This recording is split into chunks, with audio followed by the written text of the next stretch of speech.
Sustain Labs Paris was working in building these climate focused solutions and at the same time climate focused education institutions in India. Jobs is something is going to happen in anyway. जो पे scale भी है वो normal BTech average से काफ़ी ज़्यादा 40 to 50% ज़्यादा पे स्केल मिलता है for a fresher. On an average 13 to 15 lakhs की स्टार्टिंग जॉब मिल जाती है। हेलो एवरीवन, आज काफ़ी महीनों बाद हम ये वापस से पॉडकास्ट शुरू कर रहे हैं। So welcome to the AG experience. और आज मेरे साथ है एक ऐसी प्रॉब्लम जो हम लोग अपने सब तरफ देखते हैं। और राइट, पोल्यूशन, दुनिया भर की इधर से उधर चीज़ें, गंदगी फैली होती है, ज़बरदस्ती का चीज़ें, मतलब अनसस्टेनेबल तरीके से ग्रोथ हो रही है। कंप्लेन सब करते हैं, सोल्यूशन ढूंढने वाले लोग बहुत कम हैं। कंप्लेन करने वाले लोग बहुत शोर भी मचाते हैं, दुनिया भर में पता नहीं क्या क्या करते रहते हैं। लेकिन आई बिलीव कि आप सोल्यूशन पे वर्क करेंगे तो बेस्ट रहेगा। और ऐसे ही मेरे साथ में मेरे एक्स स्टूडेंट अमन है जो काम कर रहे हैं basically to solve the problem of pollution and the unsustainable development. तो ये सस्टेनेबल टेक्नोलॉजीज़ पे काम करते हैं, right Aman? Yes sir, thank you sir for having me here. Yes sir, मैं सस्टेनेबल सॉल्यूशंस में वर्क करता हूँ और इस फील्ड में ओवर 5 years अभी कंटिन्यूसली वर्क कर रहा हूँ। Alright, very good. तो मतलब पहले ये बताओ, जो तुम ये वर्क करते हो इसमें मतलब तुम ऐसे कहीं पे मोर्चा तो नहीं निकालते हो? No sir. Sure? No sir. हम सॉल्यूशंस में बिलीव करते हैं Okay. और सॉल्यूशंस हर स्टेक होल्डर के साथ मिलके बनाते हैं। तो be it private companies, be it government और be it any other stakeholder, क्योंकि सॉल्यूशंस की ज़रूरत है। सॉल्यूशंस मतलब दे आर जस्ट लाइक कि किसी से कुछ नेगोशिएट करके किया, या इंजीनियरिंग लेवल पे कुछ चीज़ें ऐसी बनाई जो यस सर। सो जैसे मैंने आपने बताया कि आपका एक स्टूडेंट था, फिर मैंने जेई क्लियर किया और फिर आईआईटी कानपुर ज्वाइन किया और मैं वहाँ अभी उस पर आता हूँ। मैं ठीक है। अभी उस पर आता हूँ। पहले मुझे ये जानना था कि क्योंकि यहाँ प्रॉब्लम क्या है ना, लोग ऐसा सोचते हैं कि मतलब क्लाइमेट की कोई बात कर रहा है तो मतलब मोर्चा लेके शुरू हो जाओ। नहीं। तो पहले वो दिमाग से हटाना बहुत ज़रूरी है, क्योंकि मैं खुद ऐसा समझता था कि क्लाइमेट की बात करना मतलब वो ग्रेटा थनबर्ग या इस तरह के जो हैं वो नहीं। No sir. हाँ। सर यस, रियल सॉल्यूशंस बनाते हैं। जैसे अच्छा। आपने even in my undergrad days हाँ, हाँ। जो सोलर पीवी मटेरियल्स जो सोलर पैनल्स हाँ, में हाँ। यूज़ होते हैं उनको कैसे एफिशिएंट बनाया जाए, उनको Okay. कैसे रिसोर्स एफिशिएंट बनाया जाए, उस पर मैं रिसर्च करता था right from my undergrad days. Wow. और अभी भी हम कंपनीज के साथ मिलके उनके सॉल्यूशंस को डेवलप करते हैं। ओके, तो अब इनका इंट्रोडक्शन भी देते हैं। ऑलराइट, पहले ये चीज़ मैंने क्लियर कर दी है भाई कि सॉल्यूशन की बात हो रही है, इंजीनियर से ही बात कर रहे हैं, किसी मोर्चा निकालने वाले से हम बात नहीं कर रहे हैं। नहीं तो आप कमेंट में डाल देंगे कि सर आप वैसे तो मजाक उड़ाते रहते हैं। So I am talking about with an engineer. Alright, तो अमन इंजीनियर है इंडिया के best engineering college that is IIT Kanpur से, राइट? Yes sir. ऑलराइट, तो आईआईटी कानपुर से ये पढ़े हैं। उसके पहले आप कोटा में थे? Yes sir. कोटा में थे। बंसल क्लासेस पे शायद हमने आपको यस सर, पढ़ाया था। आपने 11th में हमें बंसल में पढ़ाया था। ओके, तो उसके बाद आप आईआईटी कानपुर पहुंच गए। उसके पहले भी आपके दिमाग में कहीं पे कि ये क्लाइमेट सस्टेनेबल ये आइडिया कभी था? Good question sir. एक्चुअली इसका जो फर्स्ट ट्रिगर मेरे को हुआ हाँ। था, it was in my 8th class, जब मैंने फर्स्ट टाइम सस्टेनेबिलिटी के बारे में पढ़ा था as a Okay. Concept. Okay. शायद आपने भी पढ़ा हो कि नहीं, ठीक। तो मेरी 8th क्लास की ज्योग्राफी हाँ। में एक टर्म था सस्टेनेबल डेवलपमेंट, Okay. जिसका एसेंशियली मीनिंग ये होता है कि आप आपके करंट रिसोर्स को ऐसे यूटिलाइज कर रहे हो जिससे आप फ्यूचर की नीड्स को एक्सप्लॉइट ना करो। तो उस होलिस्टिक कंसेप्ट से मैं फ्यूचर की नीड्स को एक्सप्लॉइट नहीं करो का क्या मतलब है? मतलब ये है कि हम अर्थ पे रहते हैं और अर्थ पे लिमिटेड रिसोर्सेज हैं। हम जिस वे से हम नेचुरल रिसोर्सेज को यूज़ करके अपनी नीड्स को फुलफ़िल कर रहे हैं, क्या वो रिसोर्सेज हम फ्यूचर के नीड्स को भी एक्सप्लॉइट करके यूज़ कर रहे हैं कि केवल हमारे जितनी रिक्वायरमेंट है उसको यूज़ कर रहे हैं। तो sustainable development not just think about your needs but also future needs as well. तो Okay. वो कॉन्सेप्ट मुझे इतना इंस्पायरिंग लगा, होलिस्टिक लगा, कि मुझे लगा कि इसी में मेरे को आगे कुछ पढ़ाई करनी, कुछ सीखना है, और इन अ वे उसी से रिलेटेड आगे वर्क भी करना है. तो एंड सस्टेनेबिलिटी का मेन फोकस एनवायरनमेंट, नेचर पे होता है. तो तभी से मेरे को एनवायरनमेंट रिलेटेड इश्यूज़ पे भी काफ़ी जिज्ञासा हो गई थी, और तभी से मैंने इस चीज़ों में पढ़ना स्टार्ट कर तो दिया फिर था. कंजर्वेशन वाली साइड में जाने की बजाय मैथ्स फिजिक्स लेके क्यों पढ़ाई करेगा कोई? मतलब आई नो पीपल जो कंजर्वेशन में इन्वॉल्व है. मैं खुद वाइल्ड लाइफ कंजर्वेशन में काफ़ी इन्वॉल्व हूँ. रणथंभौर में जैसे ही चांस मिलता है just run away to Ranthambore to just see tigers and work on conservation. तो मुझे तो वहाँ इंजीनियर्स नहीं दिखते हैं. सो मतलब ये फिर फिजिक्स मैथ्स केमिस्ट्री क्यों उठाई होगी? Sir good question. हाँ. मुझे बचपन से पता नहीं, एक प्रॉब्लम सॉल्विंग की बहुत वो थी, इंटरेस्ट था. तो Okay. इवन जब मैं स्कूल में पढ़ता था तो मुझे मैथ्स काफ़ी अच्छी लगती थी. मेरे पापा क्लास शुरू होने से पहले समर्स में मैथ्स पढ़ा देते थे, सेम क्लास की भी और अगली क्लास की भी. ओके. तो वो एक प्रॉब्लम सॉल्विंग, ये एक एडवाइस है, सॉरी, जो मैं सबको देता हूँ. कुछ भी नहीं समझ में आए, टाइम बच रहा हो तो आगे से आगे की मैथ्स करते जाइए. आपकी पढ़ाई बहुत अच्छी होती जाएगी. मैथ्स ही फंडामेंटल है. देखिए हर प्रॉब्लम सॉल्विंग में भी मैथ्स ही काम आने वाली है, राइट? एग्जैक्टली सर, हर Alright. चीज़ में मैथ्स की ज़रूरत है. Yes sir. Please continue. So तभी से मेरे को एक क्यूरियोसिटी होती थी, और क्योंकि मैं कोटा नेटिव ही हूँ, तो जेई और आईटीज़ के बारे में हमेशा सुनते थे. मेरे कज़िन्स आईटीज़ में थे तो उनसे पता पड़ता था कि क्या अपॉर्चुनिटीज़ हैं. तो वो एक नेचुरल इंस्टिंक्ट था कि मेरे को इसमें आगे इसके लिए प्रिपरेशन करनी है, और थैंकफुली आपके और डिफरेंट अदर टीचर्स की वजह से I was able to clear JEE. तो वो एक प्रॉब्लम सॉल्विंग क्यूरियोसिटी थी, इसीलिए मुझे लगा कि प्रॉब्लम सॉल्विंग एप्टीट्यूड को मैं कैसे सॉल्यूशंस में अप्लाई कर सकूं, और सॉल्यूशंस जो रियल वर्ल्ड प्रॉब्लम्स को सॉल्व कर सके. और वो रियल वर्ल्ड प्रॉब्लम जो आपको सबसे इम्पोर्टेंट लगती है वो है सस्टेनेबल डेवलपमेंट. एग्जैक्टली. और सस्टेनेबल डेवलपमेंट में एसेंशियली जो एनवायरनमेंट, क्लाइमेट से रिलेटेड जो इश्यूज़ हैं, जैसे आपने बताया प्लास्टिक पोल्यूशन और एयर पोल्यूशन, उसको कैसे सॉल्व किया जाए. ओके. सो देख लो भाई, मैथ्स फिर engineering, and engineers are people जो कोई भी प्रॉब्लम सॉल्व कर सकते हैं. इंजीनियरिंग इज़ इन डिसिप्लिन जहाँ पे आप प्रॉब्लम सॉल्विंग सीखते हो कि कैसे डिसिप्लिन तरीके से आप काम करो और कोई प्रॉब्लम लेकर उसे स्टेप बाय स्टेप सॉल्व कर सको. यही होती है इंजीनियरिंग. एग्जैक्टली. या राइट. वो किसी भी फील्ड की हो सकती है. और आपने सुना ही होगा कि इंडिया में यूजुअली लोग इंजीनियरिंग करते हैं, फिर डिसाइड करते हैं कि उन्हें करना क्या है, आगे करना क्या है. Yes, that's good approach actually, because आपने प्रॉब्लम सॉल्विंग करने का तरीका सीख लिया है. अब उसको कहाँ अप्लाई करना है वो आपको जो Right. समझ में है उसमें आप जा सकते हैं. Exactly. Right right right right. So coming back, आप IIT कानपुर पहुंच गए सेलेक्ट होके यहाँ से, and it's a very amazing place IIT Kanpur. I have been there twice, और थोड़ा अलग एनर्जी है वहाँ पे इस चीज़ों की कि IIT कानपुर में, मतलब जैसे हम प्रोफेसर सांगी से भी एक बार मैंने इंटरव्यू किया था तो बता रहे थे IIT कानपुर थोड़ा इंडिपेंडेंट चलता है. यस. है ना, मतलब वो उस स्ट्रीक को फॉलो नहीं करते जैसे सारी IITs करती है. थोड़ा इंडिपेंडेंट अपने दिमाग से चलता है IIT कानपुर. और स्टूडेंट्स का भी ऐसा ही है वहाँ पे. तो फिर वहाँ पे जाके आगे कैसे, मतलब क्या करा आपने?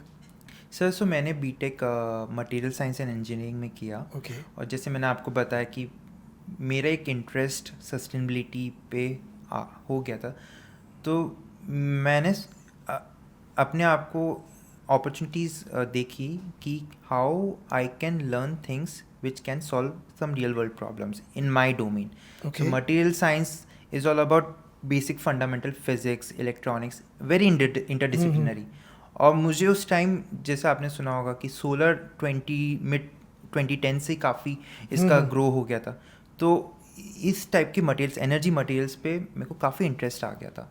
तो सेकेंड ईयर से ही मैंने अपने कोर्सेज भी इस टाइप के लिए जिसमें मैं अपनी एप्लीकेशंस और जो स्किल्स हैं उसको रियल वर्ल्ड प्रॉब्लम्स में सॉल्व कर सकूं। तो मैंने एनर्जी मटेरियल से कोर्स लिए, इलेक्ट्रॉनिक मटेरियल से कोर्स लिए, क्वांटम फिजिक्स से लिए, क्योंकि ये चीज़ों में इन फंडामेंटल स्किल्स एंड नॉलेज की ज़रूरत है।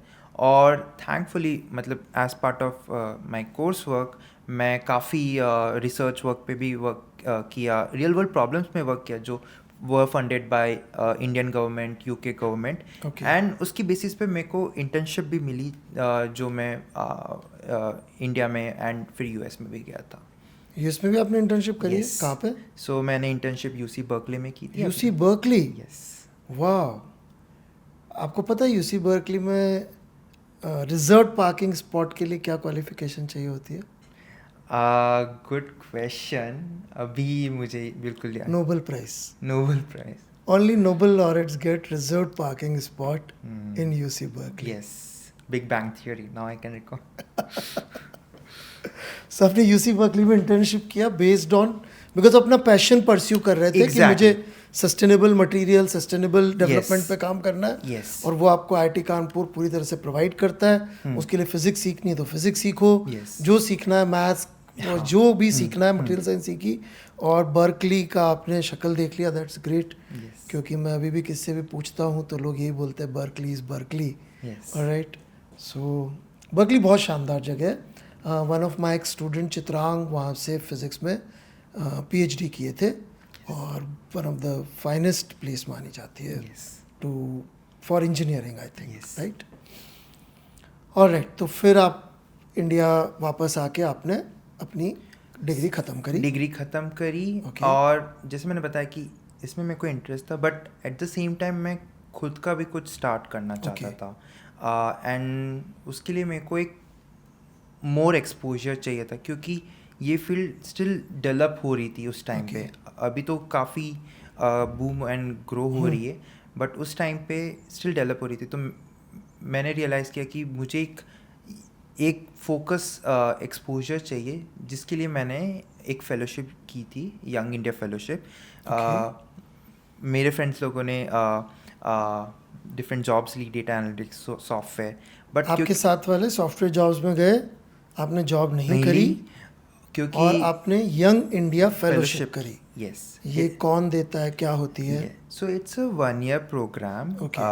It provides postgraduate diploma in liberal studies, and it's given by Ashoka University, which is in NCR region. Ashoka university के बारे में थोड़ा बताएंगे, बिकॉज लोगों को शायद ज़्यादा पता ना हो। हाँ, सो it's a liberal studies university and they focus. Liberal studies का मतलब जनरली ह्यूमैनिटीज़ आप ले सकते हैं, इंटरडिसिप्लिनरी की मतलब ज्योग्राफी, हिस्ट्री, पॉलिटिकल साइंसेस भी, इंजीनियरिंग भी आती है, सब चीज़ें हो जाती है उस तरफ। ओके, हाँ, तो वहाँ पे 1 year प्रोग्राम में आपको breadth of all kind of courses पढ़ाए जाते हैं, from humanities to social sciences to literature to engineering courses, basic maths, physics, and जिसमें आपको इंटरेस्ट है उसमें आप डेप्थ में भी जा सकते हैं। तो फॉर इंस्टेंस जैसे मैंने आपको बताया कि मेरे को एनर्जी मटेरियल, सोलर पीवी में इंटरेस्ट था, तो I was able to intern with solar PV startup company in Delhi alongside my coursework. And तभी से मेरे को रियलाइज़ हुआ कि मेरा एक इंटरेस्ट इसमें तो है ही, but at the same time एक डेवलपमेंट सेक्टर में भी है। क्योंकि जब मैंने ये क्या होता है डेवलपमेंट सेक्टर? यस, सो डेवलपमेंट बेसिकली ये है कि आप जो भी सोल्यूशन डेवलप कर रहे हो या प्रोवाइड कर रहे हो, it has some impact on people in a positive way. जैसे इलेक्ट्रिसिटी है, आपने सुना होगा कि 10 साल पहले हार्डली, मतलब मोस्ट ऑफ द विलेजेस में इलेक्ट्रिसिटी नहीं थी, इलेक्ट्रिफिकेशन नहीं था। तो उनको क्या सोल्यूशन दे के आप उनको डिसेंट्रलाइज इलेक्ट्रिसिटी प्रोवाइड कर सको। तो एक उस पॉइंट ऑफ व्यू से आप उनकी स्टेटस ऑफ लिविंग को बेटर कर सको। तो जैसे मैंने ये, मतलब would this be an example, जैसे ना हम रणथंबोर जाते हैं तो वहाँ पे देयर आर सम ट्राइब्स, वो जंगल के बिल्कुल पेरिफेरी पे रहते हैं, तो वहाँ इलेक्ट्रिसिटी की लाइंस नहीं जाती हैं। तो somebody provided them solar panel लगा दिए, जिससे कि वो उनकी नीड्स पूरी हो गई। So that is some example of exactly this. That's one of the examples. And मतलब सोलर पैनल बनाना तो हो गया सस्टेनेबल या जो भी टेक्नोलॉजी टेक्नोलॉजी साइड, और ये जो दूसरा वर्ड आपने क्या बोला था, development, development, impact impact side, तो Yes. वो उसको किस मॉडल से उन लोगों तक पहुंचाया जाए ताकि वो उसको यूज कर सके। एग्जैक्टली। ओके, सो तो आपका इंटरेस्ट इसमें आ गया। हाँ, दोनों में आ गया। तो Okay. मैं सोच रहा था कि कैसे मैं अपने दोनों इंटरेस्ट को सिंक करके किसी फील्ड में जा सकूं। एंड तो थैंकफुल, इसका मतलब ये तो नहीं है पर आपको एनजीओ चलाना पड़ेगा और मतलब वो कुर्ता पहन के जीन्स नहीं में sir. वो No, जेएनयू sir. या ऐसे मतलब कुछ होते हैं ना, नो नो नो, मतलब जॉब है। जॉब है, यस, अच्छा। जॉब है। और अभी जॉब काफ़ी ज़्यादा है इस फील्ड में एक्चुअली। तो उस समय भी आपको जो जॉब आपने जो नेक्स्ट ली होगी, हम्म, थोड़ा सा जंप कर गया मैं, लेकिन वो क्योंकि बच्चे डर जाते हैं हाँ तो मुझे थोड़ा उनका माइंडसेट पकड़ के चलना पड़ता है। हाँ क्योंकि जैसे ही हम लोग कोई भी लोगों को लगता है कि साहब ये लोगों के भले की बात कर रहा है, मतलब फिर हाँ। दो ही रास्ते दिखते हैं, हाँ, या तो झोला छाप बन जाओ या नहीं। फिर पॉलिटिक्स वहाँ मंच नहीं। लेके खड़े हो जाओ। But we are still talking about About engineering only. Engineering and solution, engineering मतलब सोल्यूशन देना। Exactly. राइट, ओके ओके। या नहीं, तो उसी पॉइंट हाँ, पे मैंने एक ऑर्गेनाइजेशन के साथ अपना फर्स्ट करियर स्टार्ट किया Okay. था। It's called Shakti sustainable energy foundation. It's a climate philanthropy organisation Okay. जो गवर्नमेंट प्राइवेट सेक्टर के साथ वर्क करके real world research based solutions develop करती है एंड इन्फॉर्म करती है गवर्नमेंट की पॉलिसीज को भी। सैलरी देती है हाँ, सैलरी देती है। इंजीनियर से कितनी कम? I software would engineer say से as equal as what I would have received from IIT. मतलब जो आपको सॉफ्टवेयर इंजीनियरिंग से मिलता था same to same salary Yeah. आपको इसमें भी मिल रही थी और अपनी मर्जी का काम काम कर करते रहे हुए। थे, एग्जैक्टली। ऑलराइट, समथिंग लाइक जैसे बेसिकली इलॉन मस्क भी तो यही कहता है ना कि मेरे को मतलब ये इलेक्ट्रिकल वो बनाना है, प्रॉब्लम सॉल्व करनी है, और वो दुनिया की प्रॉब्लम सॉल्व करने के नाम पे दुनिया का सबसे अमीर आदमी बन गया। नहीं, तो इसलिए बना क्योंकि वो प्रॉब्लम सॉल्व कर ही रहा है, रियल वर्ल्ड प्रॉब्लम को सॉल्व कर रहा है, सॉल्यूशंस प्रोवाइड कर रहा है, and eight the same time उसकी डिमांड है, इसलिए वो वन ऑफ हाँ, द मतलब richest. Tesla is like not, मैं किसी को समझा रहा था अभी कि टेस्ला जो है ऐसा नहीं है कि सस्टेनेबल मॉडल ही है सिर्फ, वो बेस्ट कार है इरिस्पेक्टिव ऑफ वो पेट्रोल से चलती है कि इलेक्ट्रिसिटी से इलेक्ट्रिसिटी से चलती है, क्योंकि उतनी तेज स्पीड पे कभी भी जो हमारा आईसी इंजन होता है वो उतनी तेज एक्सेलरेशन दे ही नहीं सकता, दे ही नहीं सकता, इतना स्मूथ दे ही नहीं सकता। इतना स्मूथ भी नहीं दे सकता। Alright, so is a good example of a sustainable, Exactly. He is the मतलब best example of sustainable engineer, One of the examples, notable examples. Notable example. So electric vehicles is a sustainable solution. क्योंकि ICE vehicles से आपको पता है इतना pollution होता है और उससे काफ़ी इश्यूज होते हैं, तो electric vehicle is one of the sustainable solutions which is growing immensely in India and globally. मतलब वैल्यूबल कंपनी में से एक है टेस्ला, वन या टू ही चलती है शायद, राइट? मेरे शेयर्स भी हैं उसमें। ओके, तूने टेस्ला के शेयर खरीद लिए थे? गुड यार, कब? इट्स बीन वाइल, अरे वाह, काफ़ी बढ़ गए होंगे, तुमसे पहले मिलता है यार। एनीवे, सो फिर आप इस कंपनी में काम कर रहे थे, शक्ति क्या था? शक्ति सस्टेनेबल सस्टेनेबल एनर्जीज में, राइट? और कुछ पब्लिक पॉलिसी साइड आपका मूड हुआ, हाँ, थोड़ा उस तरफ बताइए। हाँ, सो जब मैं इन चीज़ों पे वर्क कर रहा था, रियल वर्ल्ड प्रॉब्लम्स पे, मेरे को रियलाइज़ हुआ कि पॉलिसी से, science driven, evidence driven, solution driven policy से काफ़ी इम्पैक्ट हो सकता है, क्योंकि एक पॉलिसी से, गवर्नमेंट की एक पॉलिसी से जो इम्पैक्ट होता है लार्ज स्केल पे, वो आप एक पर्टिकुलर कंपनी के साथ नहीं कर सकते हो। इसका मैं एक एग्जांपल दे देता हूँ हाँ, ताकि बच्चों हाँ, को समझ में आए हाँ, पॉलिसी का मतलब क्या हाँ, होता है। ये मुझे याद है, ये वही हुआ एग्जांपल, तो आप बताइएगा। Sure. आज से ना 8-9 साल पहले राजस्थान में ना ऐसा चलाया था गवर्नमेंट ने कि अब बिजली का बिल अपना लेके आओ और हम आपको ना 3 CFL देंगे, Yes. ताकि आपके जो इनकेडेसेंट लैंप होते हैं इसकी जगह आप CFL लगा लो। Yes. अब तो CFL की जगह LEDs आ LEDs गए, आ गए। तो वो CFL एक्चुअली जो होता है वो 10 वाट में उतनी रोशनी दे देगा जो 60 वाट की देता Yes. था। Yeah. तो एक्चुअली ग्रिड पे तो लोड कम हो ही गया ना। Yes. गवर्नमेंट ग्रिड पे जब वो सप्लाई करती तो लॉस करती है, तो आपने यदि सप्लाई कम ली तो भी तो लॉस बच ही रहा है ना आपका, गवर्नमेंट का भी। केवल उनका लॉस नहीं बच रहा, बट जो यूज हो रही इलेक्ट्रिसिटी उसका भी कम हो रहा है, बिजली का है बिल। और आपको लॉन्ग टर्म में वो फायदा मिल रहा है फाइनेंशियली। फाइनेंशियली फायदा मिल और उसमें एक बात मैं आपको हाँ, ये बताऊंगा, जो एलईडी प्रोग्राम हाँ, आपने हाँ, सक्सेस स्टोरी हाँ। बताई, it was conceptualise and put into policy by Shakti sustainable energy foundation. Oh yes. तो आपका भी उसमें कहीं कुछ एक आध पैराग्राफ मतलब आगे पीछे रहा होगा। आगे पीछे रहा होगा। ऑलराइट, तो ये जैसे अभी एक अभी मतलब चुनाव वनाव तो क्या ठीक है, एक अभी क्योंकि हमारे घर पे ये चीज़ बात चल रही थी कि वो 70,000 रुपया कुछ देंगे मोदी जी यदि आपने वो घर पे सोलर पैनल लगा लिया। Yes. तो दैट आइडिया से बेसिकली Policy driven. किसी दिमाग ने ये लगाया, किसी ने दिमाग किया लोग मतलब बिजली का बिल सस्ता कर रहे हैं या जीरो कर रहे हैं। हाँ। तो गवर्नमेंट ने बोला यार तुम जीरो वीरो मत करो, मैं तुम्हें सोलर पैनल देता हूँ, अपने आप जीरो हो जाएगा। Exactly, so it's a kind of policy example. Okay. सो आप समझ सकते हैं कि एक ऐसी पॉलिसी अगर गवर्नमेंट अनाउंस करती है तो वो उसका भी इम्पैक्ट इंडिया जितने बड़े देश जितने में। बड़ी कंट्री में उसका इम्पैक्ट कितना इमेंस हो सकता है।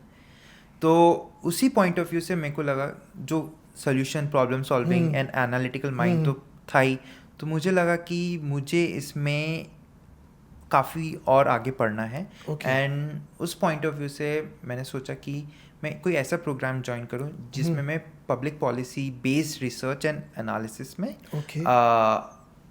मास्टर्स कर सकूं। और इसी पॉइंट ऑफ व्यू से मैंने फिर मास्टर्स इन पब्लिक पॉलिसी किया था यूनिवर्सिटी ऑफ शिकागो से। वाह, यूनिवर्सिटी ऑफ शिकागो से आप इसी चीज पे चलते चलते इतनी जगहों पे पहुंच गए। एग्जैक्टली। यूनिवर्सिटी ऑफ शिकागो जिनको नहीं पता हो तो ये समझ लीजिए प्रेसिडेंट बराक ओबामा इनके पीछे बैठ के पढ़ते होंगे। नहीं, जस्ट जोकिंग, टाइमलाइन अलग अलग है, बट प्रेसिडेंट बराक ओबामा शायद वहाँ पढ़े भी थे और वहाँ प्रॉफ भी थे। Yes, right. यस। तो काफ़ी फेमस जगह है university of Chicago, not just because of Obama, उसके पहले से it is a very very famous मतलब यूनिवर्सिटी। मतलब it is almost equivalent to any Ivy League. University of Chicago को उतना ही लेवल माना जाता है, हार्वर्ड प्रिंसटन जैसा ही लेवल है उसका। एंड तो वहाँ पे आप पब्लिक पॉलिसी के लिए पहुँच गए। Yes, please continue. और इकोनॉमिक्स में सबसे ज़्यादा Nobel laureates university of Chicago से ही हैं। वाह, Berkeley, IIT Kanpur, university of Chicago. और सिर्फ इसलिए क्योंकि आपको सस्टेनेबल वर्ड आपको था। यस। और मैथ्स अच्छी लगती थी, दो चीज़ें, प्रॉब्लम सॉल्विंग अच्छी लगती थी एंड सॉल्यूशंस बनाने अच्छे लगते। एग्जैक्टली। सोल्यूशन भी जो ज़्यादा इम्पैक्ट कर सके, तो लगा Yes. कि मैं पब्लिक पॉलिसी पढ़ता हूँ आईआईटी से इंजीनियरिंग करने के बाद। यस। वाह, quite unbelievable journey. Yes, it's been a back and forth but it's been a progressive. Back and forth का वहाँ पे एक ही तरफ तो चल रहा सोल्यूशन। अच्छा, सो जैसे मैंने आपको बताया कि मेरे को स्टार्टअप में भी इंटरेस्ट था। फिर रिसर्च में भी इंटरेस्ट था और अभी भी है, पीएचडी करने का प्लान है। तो उस पॉइंट ऑफ व्यू से काफ़ी डिफरेंट अपॉर्चुनिटीज़ को एक्सप्लोर किया, बट फोकस हमेशा सॉल्यूशंस पे था जो सस्टेनेबल हो और रियल वर्ल्ड प्रॉब्लम्स को सॉल्व करे। तो आप फिर यू शिकागो पहुँच गए। यस। आप मुझे बता रहे थे वैसे यू शिकागो के अलावा भी आपके पास 3-4 अच्छी जगहों से भी ऑफर था। कहाँ से? सो ऑब्वियसली वन बर्कली से था। बर्कली से भी ऑफर था? हाँ। वाह। ड्यूक से था। ड्यूक मैंने ज़्यादा अप्लाई नहीं किया था, but Berkeley, Duke and Singapore में है नेशनल यूनिवर्सिटी ऑफ सिंगापुर, वहाँ का भी प्रोग्राम है, ऑफर था। ओके, वाह। ओबामा के चक्कर में आप शिकागो चले गए। ओबामा के चक्कर में तो है ही, बट जो उनका प्रोग्राम था काफ़ी सही था, काफ़ी अच्छा था। पब्लिक पॉलिसी में they must be very very good. Yes, right. तो यू शिकागो पहुंच के आपने वहाँ से मास्टर्स कर लिया। फिर आगे मैंने अलॉन्ग साइड मेरे कोर्स वर्क के साथ काफ़ी इंटर्नशिप्स की। जो थिंक टैंक्स होते हैं जो रिसर्च करती हैं और गवर्नमेंट को एडवाइस देती है, सॉल्यूशंस बनाती हैं, उनके साथ वर्क किया। फिर after my graduation in fact Indian government के साथ भी मैंने वर्क किया, ministry of natural and resource environment MNRE, जिसमें मैं as a advisory consultant I work with them and worked on electric mobility, carbon markets, energy storage kind of topics. फिर eventually क्योंकि मेरे को इसी में इंटरेस्ट था, I got an opportunity to apply and join McKinsey. McKinsey. Yes. McKinsey तो consultancy करके वो बनाते हैं ना स्लाइड्स बहुत अच्छी अच्छी. वो तो है ही. यस, स्लाइड्स अच्छी बनाते हैं but real world I am problem. Just joking. जिनको नहीं पता हो, McKinsey is world's top most consulting firm. बड़ी बड़ी कंपनीज जब किसी भी संकट में फंसती है या उनको लगता है संकट आने वाला है, या इवन गवर्नमेंट को भी लगता है कि हमारा डिपार्टमेंट ढंग से काम कर रहा है कि नहीं कर रहा है, तो the one company they always call is McKinsey. भैया आ जाओ, जरा बता दो क्या करना चाहिए. सही बोल रहा हूँ क्या मैं? To an extent. यस. अच्छा. यस. क्या इसमें थोड़ा इधर उधर है? नहीं मतलब मतलब ये- बाकी फिर बॉस्टन कंसल्टिंग ग्रुप है, बीसीजी है शायद. हाँ, और भी ग्रुप्स अच्छा. हैं बट यस, मतलब we are problem solvers. I mean McKinsey solves problems. Problems. Okay. So वही प्रॉब्लम सॉल्विंग का कीड़ा था. हाँ, और थैंकफुली जो कीड़ा था हाँ. उसको सस्टेनेबिलिटी में अप्लाई करना था. और फॉर्चुनेटली मेरे को सस्टेनेबल प्रैक्टिस ग्रुप से ऑफर था. तो that's how I join McKinsey. और मैकेंजी में गुड थिंग वाज दैट मुझे 2 साल जब मैं उनके साथ था, मुझे रियल वर्ल्ड कंपनीज के जो बड़े बड़े प्रॉब्लम्स थे, real world on ground problems थे, उसमें वर्क करने का अपॉर्चुनिटी मिला.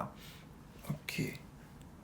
मतलब मैकेंजी विच इज़ लाइक पूरी तरह से कैपिटलिज्म का मतलब फंडामेंटल चीज़ पे काम करती है, बट उनको भी ये वाली प्रॉब्लम सॉल्विंग के वहाँ पे ग्रुप है.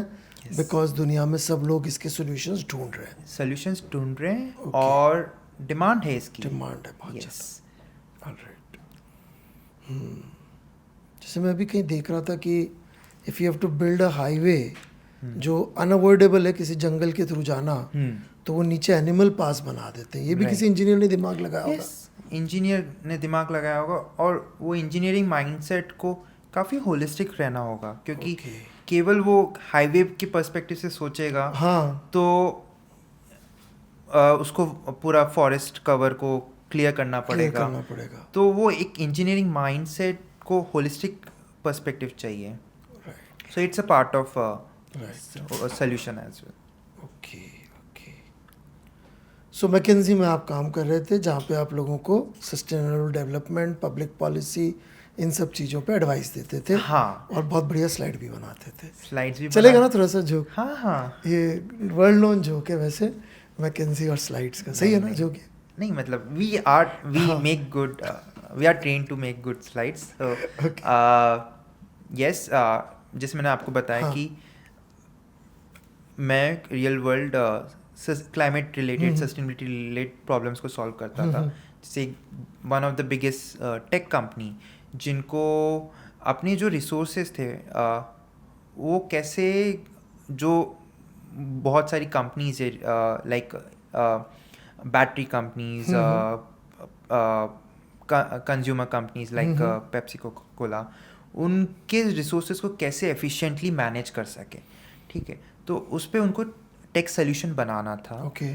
सो उस सोल्यूशन को बनाने के लिए आई वॉज फॉर्चुनेट कि I got the opportunity to be a part of that team and help them design that solution with their team. So ऐसे रियल वर्ल्ड प्रॉब्लम्स को हम सॉल्व करते थे और उनको सोल्यूशंस हेल्प बनाने में गाइड करते थे, असिस्ट करते थे. And not just from the point of view solutions बनाने, बट क्योंकि इसकी बिजनेस वैल्यू है, इसकी अपॉर्चुनिटी, इसकी डिमांड है, तो उस पॉइंट ऑफ व्यू से हम इसको वैल्यू क्रिएशन अपॉर्चुनिटीज बनाते थे. ओके. ऑलराइट. डिमांड तो ऑब्वियसली इसलिए है बिकॉज दुनिया में मतलब आप सिर्फ कंज्यूम करोगे और तो रिसोर्सेज खत्म होते जाएंगे, तो आपको बनाना तो पड़ेंगे ऐसे मॉडल्स जहाँ पे एग्जैक्टली दोबारा यूज हो सके. या so circularity is one such model. Right. फिर इसके बाद आगे क्या कर रहे हैं आप अब? सो मैं जब मैकेंजी में था, I got the opportunity to work in the US, Europe, Middle East. But at the same time मुझे रियलाइज़ हुआ कि जो अपॉर्चुनिटीज़ इंडिया में हैं, क्योंकि India is a growing economy and lot of I would say establishment is yet to come, like in terms of infrastructure, in terms of mobility, in terms of basic resources, right? तो जो opportunity है वो India में है. Okay. And being from India, वो एक हमेशा से था कि वापस इंडिया आना है और Okay. सर्व करना है इंडिया को इन सम और the other way. And eight the same time जब मैं मैकेंजी में था, मुझे ये भी रियलाइज़ हुआ कि जो कंपनीज के साथ हम वर्क करते थे उनमें एक्सपर्टीज की एक लिमिटेड एक्सपर्टीज थी जो सस्टेनेबिलिटी से रेलेवेंट हो. Okay. तो मेन रीज़न ये होता था कि उनको एक्सपर्ट्स मिलते ही नहीं थे इसमें क्लाइमेट सस्टेनेबिलिटी में. Okay. एंड उसका मेन रीज़न ये था कि स्किल्ड वर्कफोर्स ही नहीं. क्यों? क्योंकि लोगों को पता ही नहीं कि इसमें डिमांड है, इसकी ज़रूरत है, और एट द सेम टाइम उनमें वो स्किल हों. तो उससे मेरे को ये भी रियलाइज़ हुआ कि लोगों को एक स्किल बेस्ड एजुकेशन भी देनी है ताकि वो इस ग्रोइंग डिमांड को फुलफ़िल करें. तो इंडिया आना ही था और एक एजुकेशन में climate related education, sustainability related education में भी कुछ आगे करना था. तो उस पॉइंट ऑफ व्यू से I was looking for opportunities in India. And मैं इसको थोड़ा समझने की कोशिश करता हूँ. मतलब जैसे मान लो मैंने मैकेनिकल इंजीनियरिंग करी, हाँ. राइट, IIT से कर ली या हाँ. MIT से कर ली. हाँ. अब मैं गया, मुझे बोला यार इसको एनवायरनमेंट के हिसाब से करो. तो क्या मिसिंग है मेरी एजुकेशन में कि मैं उसको मतलब उतना अच्छा नहीं कर पाऊंगा? सर, आप जो अभी बेसिक्स जैसे मैकेनिकल है, आप उसके ब्रेथ ऑफ फंडामेंटल सब पढ़ते हो. आप थर्मोडायनेमिक्स पढ़ोगे, फ्लूइड मैकेनिक्स पढ़ोगे, बट जो नीश चाहिए होती है इन टेक्नोलॉजीज को डेवलप करने में या इन प्रॉब्लम्स को सॉल्व करने में, उसके लिए आपको फर्दर आगे एक अवेयरनेस तो चाहिए कि हाँ ठीक है इसमें opportunity. Eight the same time आपको उसके बारे में और आगे पढ़ना पड़ेगा.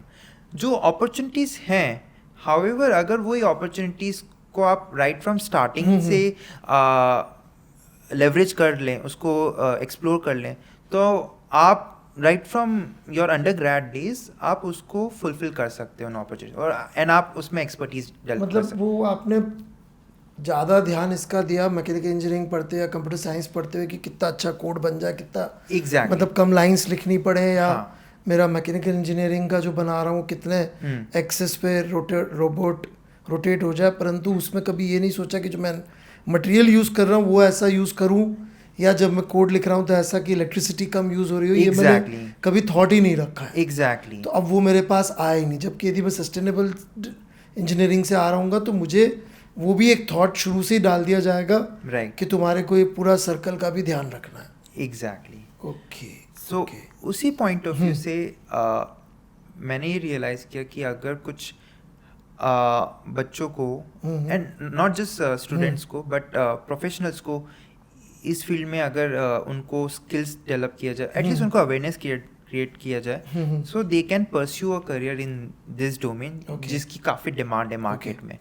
सो उस पॉइंट ऑफ व्यू से I was fortunate to get in touch with Sustain Labs Paris, which is a company building climate focused solutions and ventures. And जो इंडिया, UAE, न्यूजीलैंड में उनका वर्क करते हैं.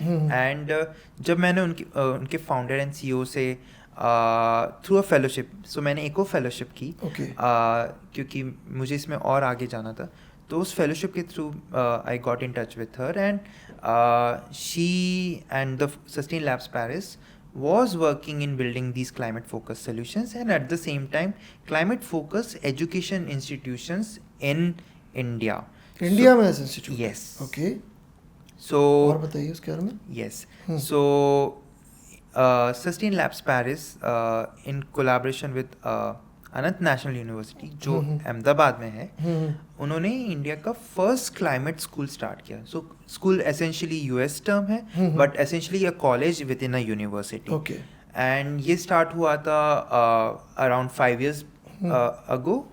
जब स्टार्ट किया तो जो आपको फेलोशिप मैंने बताई, Anant fellowship for climate action, they were just focusing on working professionals, ठीक है, क्योंकि उनको पता था कि वर्किंग प्रोफेशनल्स को ट्रेन करना, उनको एटलीस्ट वो एक फंडामेंटल्स डेवलप करने, ताकि वो उस डायरेक्शन में अपने करियर को बढ़ा सकें, Okay. Sustainability climate related. जब वो कर रहे थे तो उन्हें रियलाइज़ हुआ कि अगर ये अंडरग्रेड से ही स्टार्ट हो, बच्चों को अगर अंडरग्रेड से ही उन जो पैशनेट बच्चे हैं उनको अगर अंडरग्रेड से ही वो एक प्रॉब्लम सॉल्विंग माइंडसेट से, design thinking mindset, engineering design mindset से अगर उनको क्लाइमेट फोकस्ड एजुकेशन प्रोवाइड किया जाए तो काफ़ी एक्सेल कर पाएंगे and can serve the demand which is needed in this domain. So उन्होंने सस्टेन लैब्स पेरिस ने रियलाइज़ किया कि अंडरग्रेड में बीटेक की काफ़ी ज़रूरत है in climate change and technologies पे। ओके, सो उस पॉइंट ऑफ व्यू से उन्होंने उस प्रोग्राम को स्टार्ट किया, BTech in climate change, specialising in climate technologies, जो इंडिया का first climate focus BTech curriculum है। ओके, एंड ग्लोबली बड़ी universities like Stanford, Columbia, MIT इसमें बीटेक प्रोग्राम स्टार्ट कर रहे हैं, बट इंडिया में अभी तक बस एक ही बीटेक प्रोग्राम है। हालांकि IITs भी इस पे फोकस करके उन्होंने भी स्कूल्स ऑफ सस्टेनेबिलिटी स्टार्ट किया, जैसे IIT कानपुर में स्कूल ऑफ सस्टेनेबिलिटी है, पर अभी तक बीटेक प्रोग्राम स्टार्ट नहीं हुआ है। ओके, सो मार्केट डिमांड को सर्व करने के लिए ये प्रोग्राम काफ़ी इंडस्ट्री फोकस है। सो राइट फ्रॉम डे वन बच्चों ये को, मतलब कौन चलाता है? अनंत यूनिवर्सिटी में चलता है? यस, ये अनंत नेशनल यूनिवर्सिटी में Okay. चलता है। एंड क्योंकि हम किसकी ये यूनिवर्सिटी है?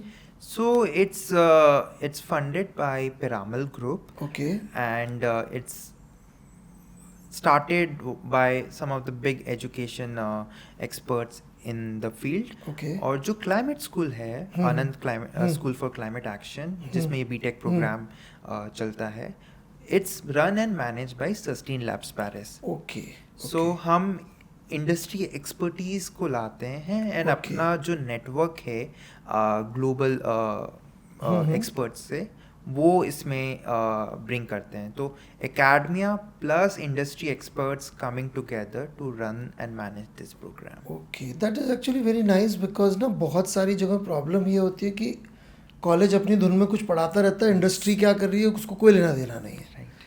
इनफैक्ट जो बहुत अच्छी यूनिवर्सिटीज़ बाहर होती हैं वहाँ तो प्रोफेसर्स आर एनकरेज कि तुम थोड़ा इंडस्ट्री में भी कुछ करो एग्जैक्टली, और फिर वापस आके पढ़ा लो। Yes, in fact one of the, अभी मेरा बेटा किसी कॉलेज प्रोफेसर से कांटेक्ट में था, वो तो 60 की एज तक इंडस्ट्री का वेटरन था, फिर कॉलेज में आके प्रॉफ बना है। प्रॉफ बना है। तो यहाँ पे इंडस्ट्री ही कॉलेज के साथ एसोसिएटेड है, तो मतलब मेरे हिसाब से जॉब वगैरह तो या इंटर्नशिप तो कोई इशू ही नहीं होना चाहिए। एग्जैक्टली सर, तो आपने बिल्कुल सही बोला।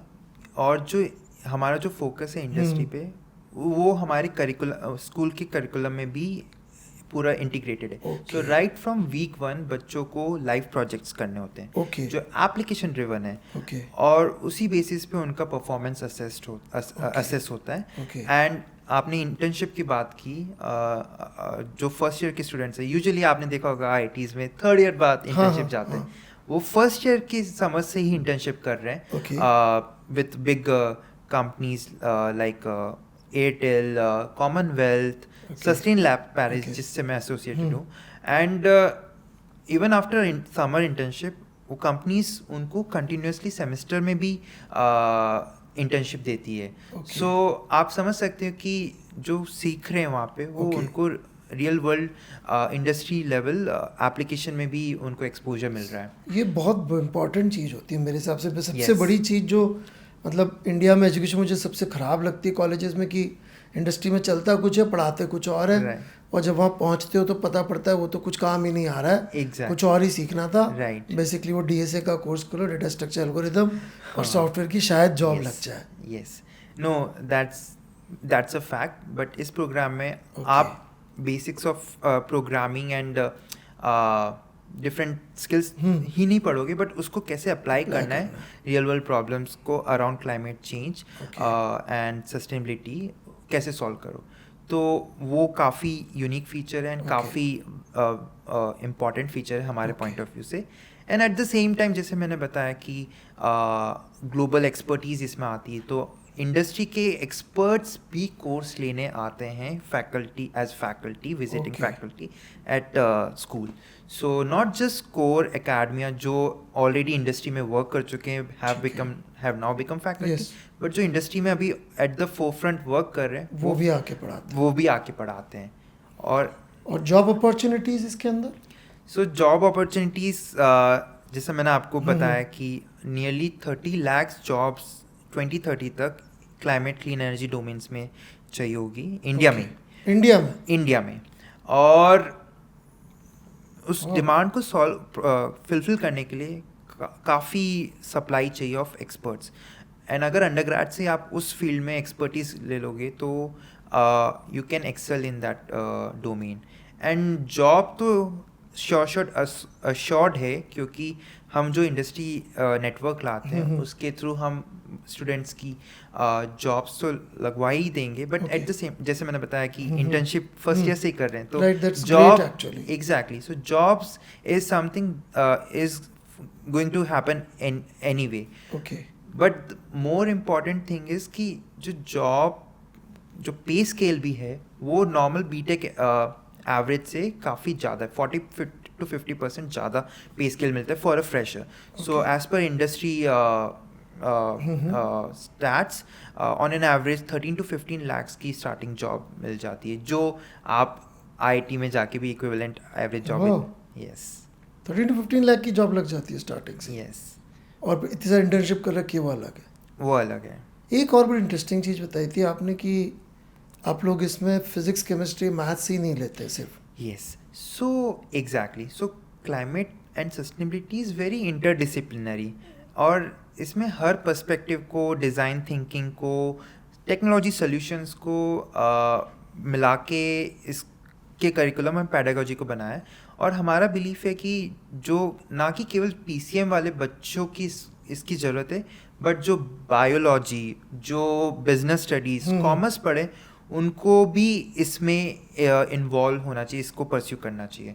सो मेरे हिसाब से ये इंडिया का ओनली प्रोग्राम होगा बीटेक प्रोग्राम जो नीट स्टूडेंट्स, जो प्री मेडिकल स्टूडेंट्स है उनके लिए भी ये बीटेक प्रोग्राम प्रोवाइड करता होगा. और आपका फिर क्वेश्चन होगा कि वो कैसे इससे कोप अप कर पाएंगे. तो उसके लिए as part of the curriculum only हम ब्रिज कोर्सेज प्रोवाइड करवाते हैं जो फिजिक्स, केमिस्ट्री और मैथ्स में होता है, ताकि वो फाउंडेशंस डेवलप हो सके एंड देन वो कोर्स को मतलब कोई बच्चा, ये इंडिया में तो सिस्टम नहीं था पहले, एग्जैक्टली. बाहर तो है ये सिस्टम Yes. कि आपने 11-12 में फिजिक्स केमिस्ट्री बायो लिया हो हाँ. तो भी आप इंजीनियरिंग में जा सकते हो. Yes. और फिजिक्स केमिस्ट्री मैथ्स लिया हो, बायो नहीं पढ़ी हो Exactly. तो भी आप डॉक्टर बन सकते हो. एग्जैक्टली. वो कॉलेज में आपने क्या किया उसके बेसिस पे आगे के उस पर डिपेंड हो जाता है. हाँ. और कॉलेज में एडमिशन आपको इस बेसिस पे नहीं मिलता कि आपने सब्जेक्ट क्या किया. Yes. वो तो आपको दे देते हैं एडमिशन. अब आप वहाँ जाके यदि ज़रूरत है आपको पढ़ने के लिए तो पढ़ लो. पढ़ लो. तो दैट्स अमेजिंग एक्चुअली कि मतलब एक बायो का बच्चा भी इंजीनियर बन सकता है. एग्जैक्टली. और वो भी climate engineer, problem solving Yes. With such nice jobs. That's jobs and creating some big impact. सही. मतलब जो आपने इतने साल खुद ने अपने लिए किया, जो आपको मजा आता था, now you are into training people in the same thing. Yes. Bigger objective यही है कि climate and sustainability focus higher education के इकोसिस्टम को बढ़ाना, ग्रो करना, क्योंकि इसमें डिमांड है और आप रियल वर्ल्ड प्रॉब्लम को सॉल्व कर रहे हो. सो ये प्रोग्राम इवन दो फर्स्ट है एंड इट्स अमेजिंग क्योंकि फैकल्टी अमेजिंग है, इंटरनेशनल एक्सपोजर है और फोकस मेंटरशिप मिलती है. तो इस प्रोग्राम को परस्यू करने से जो स्टूडेंट्स परस्यू करेंगे, I think that would be a great opportunity for them. मैं इसका लिंक डाल दूंगा, जिनको भी इंटरेस्ट हो they can look into this program. और बायो वाले भी इंजीनियर बन सकते हैं, ऐसा ऑप्शन ही इंडिया में मेरे ख्याल से मैंने तो नहीं सुना था अभी तक. एंड चूँकि अमन इसमें इन्वॉल्व है तो आई एम श्योर कि पैशन जहाँ पे इन्वॉल्व होती है वहाँ पे सच भी अपने आप आ जाता है. तो डेफिनेटली इसमें जो भी चल रहा होगा वो बच्चों के फ़ायदे की ही चीज़ होगी. सो काफ़ी. हाँ प्लीज़.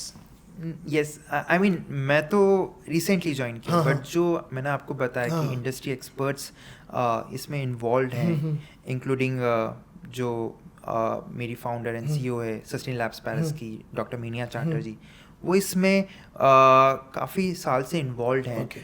तो there are many experts who are passionate about this objective of building an ecosystem in climate and sustainability focused education. तो we are making sure that students को ना कि केवल बेस्ट एजुकेशन मिले, but at the same time best exposure मिले.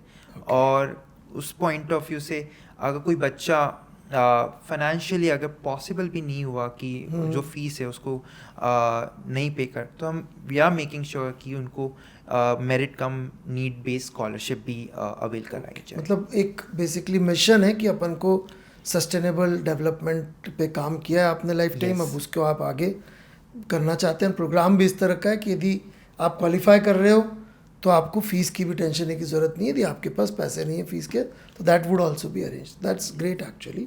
सो बड़ा अच्छा लगता है जब मैं उन एक्स स्टूडेंट से मिलता हूँ जो अपने पैशन को फॉलो करते हुए ही बहुत सक्सेसफुली कुछ लाइफ में कर रहे हैं, और कभी ओबामा के स्कूल पहुँच गए, कभी Berkeley. So nice, it was great talking to you. Thank you so much sir, आपने ये अपॉर्चुनिटी दी.